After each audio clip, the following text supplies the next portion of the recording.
안녕하세요. 김유갑의 경제부동산입니다. 구독, 좋아요 부탁드립니다. 무주택자 난리 났습니다. 오늘 돌발악재로 부동산이 엄청난 변동성을 보이고 있습니다. 자, 무주택자는 지금 청약을 받거나 하락장 급매와 분양권 관련 매입을 대기하고 있습니다. 1주택자는 매도 후에 현금 보유, 갈아타기, 하락장 2주택 활용을 하고, 다주택자는 유예기간 내 매도하거나 그냥 보유, 하락장 추가 매입 등의 옵션이 있습니다. 문제는 무주택자들의 내 집 마련인데 부동산 상황이 급격하게 악화되고 있는 상황에서 최고의 기회는 언제 오는 것일까요? 유료상담은 010-3999-8808 전화 주십시오. 제가 직접 고민을 해결해 드립니다. 자, 무주택자 난리 났다. 오늘 12시 터진 엄청난 돌발악재. 자, 이제 여러분들만 알고 있습니다. 부동산 전망.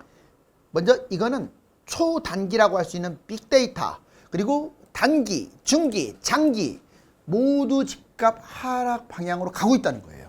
먼저 빅데이터 1에서 3개월 지금 구글 검색량 하게 되면 다 하락입니다. 자, 소비심리지수 이것도 지금 다 하락 쪽으로 가고 있어요.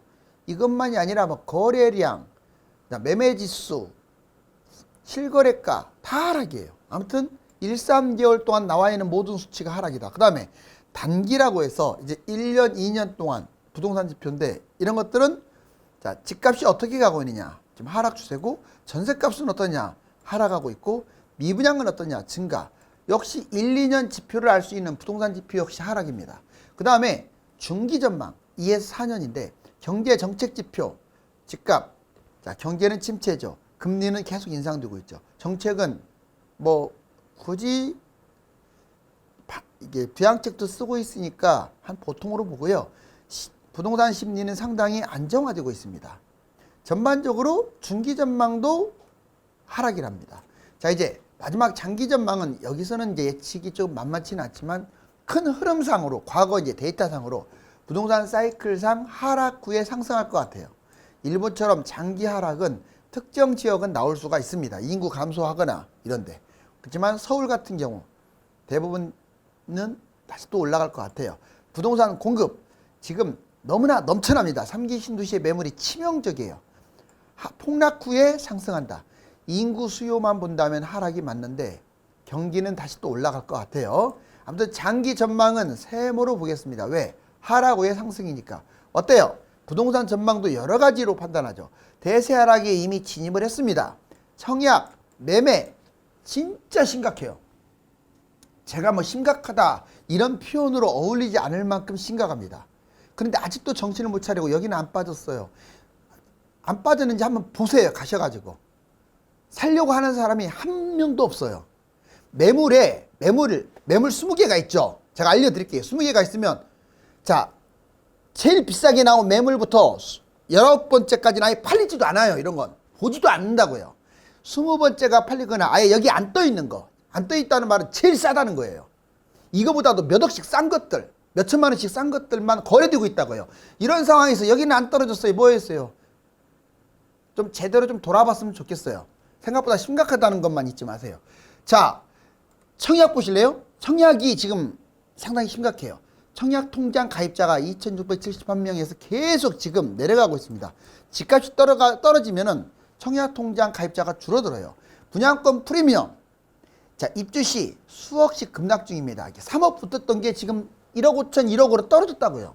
왜? 기존 아파트가 그렇게 떨어지다 보니까 입주를 코앞에 둔 분양권마저도 프리미엄이 막 1억 붙었던 것들이 거의 프리미엄이 이제 붙다 맞다시피 해요. 나중에는 이제 마이너스로 추락하겠죠. 자, 청약 경쟁률 21년에 수백 대 1 했던 게 올해 들어와갖고는 수십 대 1. 서울은 6, 7곳 분양한 곳이 다 미분양이에요. 미계약이고. 미칠 지경이죠. 청약 경쟁률 그렇고 청약 계약률 보자고요. 계약률 역시 1, 2순위 미계약 급증. 즉 경쟁률이 아무리 세더라도 계약을 안 하는 거예요. 미분양이 급증하고 있습니다. 21년 하반기부터 지금까지 기하급수적 점점 늘어난다는 거예요. 예전에 전국적으로 미분양이 많았을 때 약 12만 가구까지 했는데 지금은 한 2, 3만 가구잖아요. 자, 이거 10만 가구로 늘어나는 것은 금세입니다. 왜? 삼지 신도시가 지금 거의 100에서 200만 가구 그 정도인데 10만 가구 그냥 돌파해요. 분위기가 나빠지면은. 그 해가 아마 1년 정도 떨어지면 그럴 것 같아요. 중공업 미분양, 이건 악성 미분양이라고 해요. 지방 중심으로 입주를 했는데도 미분양인 거야. 이거는 결국 떨이 분양하거나 할인 분양한다 이 말이에요. 자, 매매 보세요. 거래량 급감, 2013년 폭락장 수준. 서울이 지금 매달 1,000건 또는 1,000건 미만으로 거래된다는 게 있을 수 없어요. 적어도 5천에서 2만 건 사이가 정상이에요. 급매물 쌓이고 있어요. 시세보다 낮은 매물 서로 경쟁하죠. 하락 거래가 90%. 자, 10개가 거래되면 9개가 하락 거래고 지금은 사실상 10개가 하락 거래라고 보시면 돼요. 고점 대비. 자, 매수 심리 급감. 기준 100 이하 지금 계속 추락하고 있고 주간 시세 수도권 광역시 전국 이제는 도 단위도 다 하락입니다. 사실상 100% 하락 전환이에요. 자, 실거래 고점 대비 28% 하락. 고점 대비 평균적으로는 한 20% 정도 빠진 것 같아요. 예를 들어서 10억이면 8억이 안 팔린다고요. 가끔씩 하나씩 팔리겠지만 7억에 내놔야 볼까 말까예요. 지금 여러분들 이 사람이 없어요. 사람이. 자, 어찌됐거나 28% 정말 많이 빠졌네요. 상승장 끝나고 2009년 2013년 대폭락 변곡점에 이미 진입한 것 같습니다. 여기 보시면 2009년부터 2013년까지 보세요. 자, 위아래가 있지만 자, 이 파란 선은 지금 전국 단위예요. 그러니까 지방은 뛰었다 이 말이에요. 거꾸로 수도권 빠질 때. 자, 어때요? 수도권 많이 빠졌죠. 이렇게 2009년부터 13년까지 상당히 빠졌는데 그 다음에 14, 15년부터 보세요. 여기 빨간색으로 엄청 뛰었네요. 이 빠진 폭보다 올라간 폭이 훨씬 크죠. 자, 무려 얼마나 뛰었느냐 하면 2021년 하반기까지 뛰었어요. 무지막지하게 올랐네요. 물론 잠깐 2018년에 9.13 대책으로 빠지기도 했지만 이렇게. 그런데 문제가 있습니다. 이렇게 올라왔던 게 한마디로 21년 초가 최고가를 찍은 거예요. 이렇게 내려와가지고 현재는 지금 마이너스에서 지금 계속 서울 마이너스 0.07 계속 확대되고 있는데 이제 이것의 반복이 이렇게 올 가능성이 커요. 물론 뭐 5, 6년 빠진다는 보장은 못합니다. 이때는 앞에 금융위기가 터졌잖아요. 미국발 금융위기. 여기는 금융위기는 아니고 코로나 이제 문제이기 때문에 몇 년 빠질지는 장담 못하지만 최소 2, 3년은 빠질 것 같네요. 이게 반복된다고요. 자, 이제 양도세 완화, 다주택자라든가 재계산 폐지, 일시적 이주택 이 질문이 많아서 한번 정리해 드릴게요. 자, 양도세 완화가 이루어졌습니다. 다주택자만 이루어진 게 아니에요. 그 이전에 문재인 정부가 쓸데없이 막 세금 규제를 때려가지고 아예 그냥 엉망진창 누더기법을 만들어 놨잖아요. 그나마 지금은 깔끔해졌습니다. 자, 이게 맞는 거예요. 자, 양도세 완화 보세요. 다주택 양도세 중과 1년간 한시적 배제죠. 그리고 원래는 6에서 45% 일반 과세 말하는 거예요. 자, 그리고 2주택자는 여기에다가 6에서 45% 일반 과세에다가 2주택 20% 플러스 3주택은 30% 플러스 중과세. 한마디로 대충 한 40% 잡고 60이나 70% 세금을 냈다고요. 다주택자들이. 근데 이거 지금 1년간 배제. 즉 보유기간 실거주 여부에 따라서 6에서 45%로 확 줄어드는 거죠. 자, 더군다나 실거주한 사람들은 장기보유 특별공제 30%까지도 혜택을 봐요. 공제는 연 2%씩. 대단하죠? 자, 이제 재기산 폐지. 뭔 말이냐? 자, 다주택자 주택 매도 후 2년간 보유, 거주 이거 폐지해버렸어요. 즉, 뭔 말이냐? 주택 하나 매도하면 또 얘도 2년을 기다려야 돼. 이거 말도 안 되는 거잖아요. 얘 매도하고 나서 얘 또 매도할 수 있다. 이걸 말하는 거예요. 이해가셨어요? 자, 그 다음에 매도 후 2년 지난 후에 비과세입니다. 하나 매도를 했어. 그럼 내 거 하나 있어. 그러면 이제 옛날에는 얘가 2년이 지나야 비과세인데 지금 보세요. 얘 매도해갖고 2주택에서 매도하면 하나 남잖아. 바로 매도해도 비과세라고요. 이해가세요? 조건을 채웠다면. 자, 이제 주택 2년 보유 거주기간 기준으로 계산해서 비과세. 옛날에는 자 아무튼 얘가 보유라든가 거주기간 기준으로 계산해서 비과세한다. 일시적 2주택도 달라졌어요. 종전 신규주택 취득 후 1년 이내 기존 양도세 이제 2년이 1년으로 줄어들었잖아요. 그런데 지금은 무조건 2년 내 기존 양도 비과세입니다. 2년 이내에 먼저 매입한 것만 던지면 돼요. 세대원, 전원, 신규 전입 비과세 요건도 폐지시켜 버렸어요. 예전에는 세대원 전원이 다 살아야만이 비과세였잖아요. 꼭 기억하세요. 무주택 선택. 자, 하락 금매. 자, 이제 무주택자, 1주택자, 2주택자 구분해 가지고 도대체 최고의 방법이 뭐냐? 맥을 잡아 드릴게요. 먼저 무주택자 하락장의 금매를 잡거나, 자, 지금 초특급 지역 분양을 잡거나, 마지막으로 하락장은 이제 분양 관련된 거, 분양권 미분양도 넘쳐날 거예요. 지금이야 경쟁률이 세지만 꼭 세 가지 기억하세요. 지금 금매, 이제 하락장에 금매 잡냐, 지금 초특급 지역 분양받느냐, 아니면 하락장에 분양권 미분양을 잡느냐. 자, 먼저 여기 보면 하락장 금매 약 1년이 빠질지 5년이 빠질지는 가봐야 돼요. 이 대세 하락으로 접어들었는데 폭락장에 금매를 매입하세요. 살고 있는 지역, 여기에 국한하지 말고 상급지, 대단지, 명품 아파트가 많이 빠지거든요. 이럴 때 비싼 아파트 안 잡으면 언제 잡아요? 이런 것들 잡으라고. 자신 여건보다도 오히려 공격적으로 매입하세요. 많이 빠졌으니까요. 공격적이란 말은 있는 돈으로 실거주만 할 생각하지 말고, 실거주 폐지됐으니까 갭투자 또는 빚을 약간 본인이 견딜 수 있을 만큼 내가지고. 두 번째, 분양입니다. 자, 분양은 본인이 조건이 안 좋다고 맨날 떨어진다고 그냥 한번 넣어보겠다 하면 망하는 거예요. 이제는 어설픈 분양 넣었다가는 분양가에서 마이너스 1, 2억씩 빠져요. 1,000만 원 빠지지 않습니다. 분양가에서 1, 2억씩 빠진다고 경고했어요. 3억 빠지는 것도 나와요. 분양가가 싸도, 분양가가 4억밖에 안 돼도 1, 2억 빠진다고요. 자, 이거 보세요.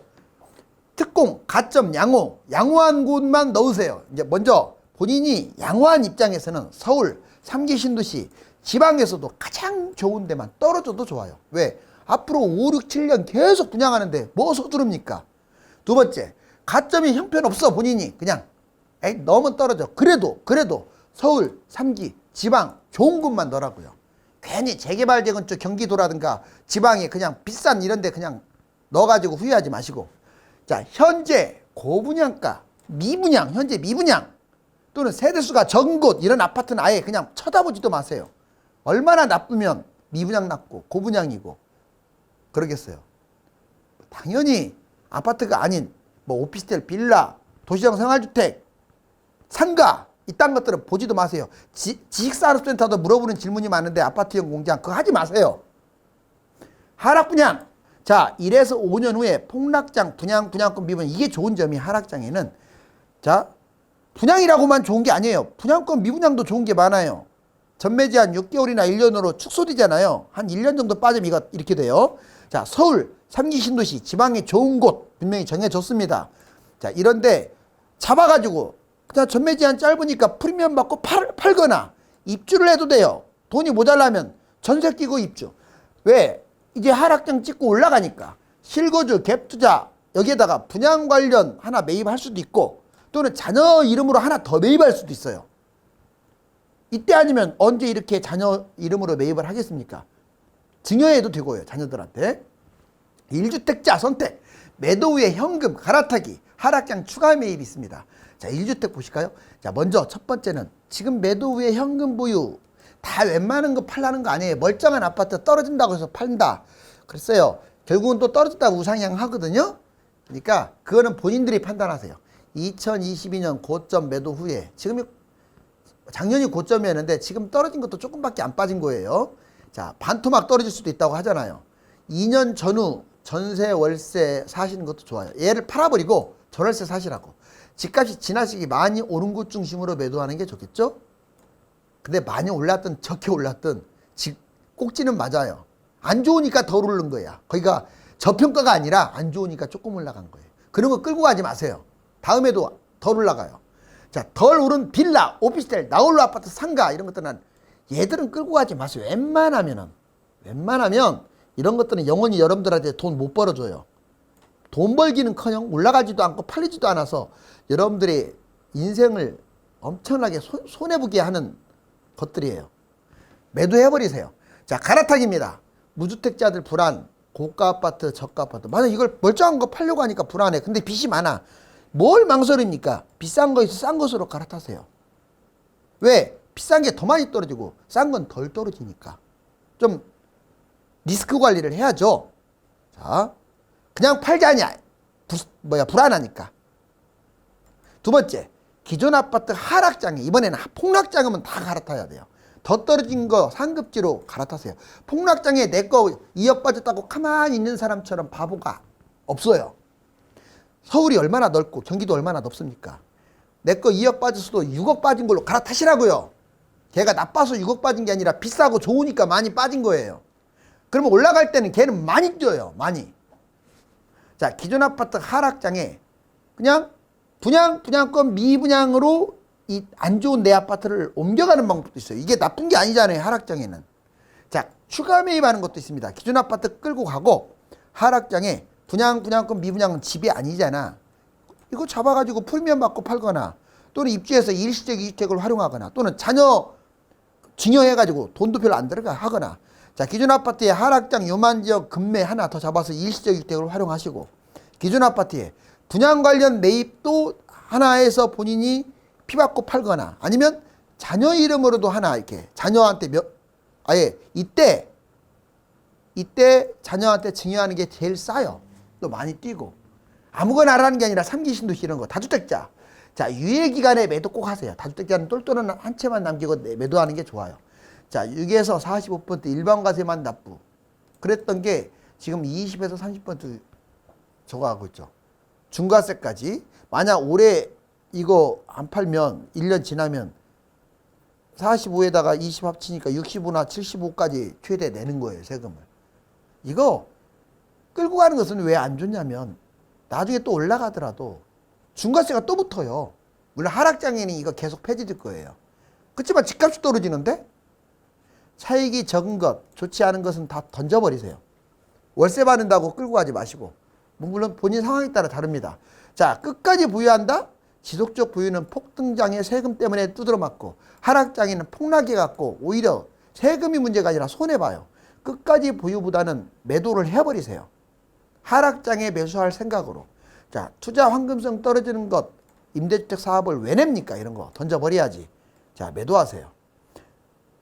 매도 후에 하락장 매입. 자, 똘똘한 아파트만 남기고 매도한 후에 관망하다가 기존 아파트 하나 갖고 있잖아요. 똘똘한 놈. 그러면 폭락장애 일시적 이주택을 할 수도 있고 또는 여기에다가 분양권은 집이 아니니까 이거 받고 팔 수도 있고 기존 아파트 명품 아파트로 또 갈아탈 수도 있어요. 하나 갖고 있는 거 더 좋은 걸로. 거기에다가 금매를 잡을 수도 있고 일시적 이주택 또는 분양을 잡을 수도 있고 자, 아들한테 하나 해줄 수도 있고 뭐로 증여를 합니까? 그냥 던져놓고 아들을 현금 증여해서 하는 게 훨씬 더 싸요. 이 비싼 와중에 왜 증여를 해요? 엄청나게 세금 두드러 맞는데. 자, 이제 10년 전 폭등난 거가 지금 너무 닮았어요.